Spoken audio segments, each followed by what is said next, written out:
अपना गवा बाबा एक और सवाल है, रिलीज कर लेंगे। एक सवाल और है थोड़ा। आपके कंपनी का उद्घाटन हुआ और खेसारी लाल यादव जी यहाँ पर अनुपस्थित बहुत बढ़िया हैं। सवाल आप पूछे हैं दोस्त।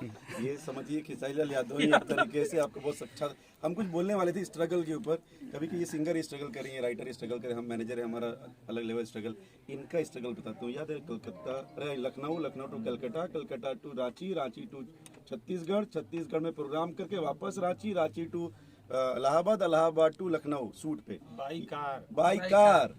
4 दिन 5 वो दिन स्ट्रगल वो गा तो भैया रहे थे, हम और ये गाड़ी में 3 लोग थे और पंकज भाई, हम लोग ये स्ट्रगल इनका भी, क्योंकि ये वहाँ थे सपोर्ट होता ना, वो सपोर्ट बहुत इंपॉर्टेंट है।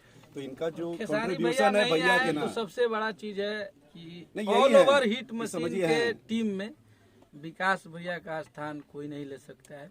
और जब खेसारी भैया ही इनको इतना प्यार करते हैं, हम सबके बड़े भाई हैं। उस टीम में जितने लोग काम करते हैं सारे लोगों के ये बड़े भाई हैं, और ये आ गए तो सब लोग आ गए। और वो मूवी शूट कर रहे थे।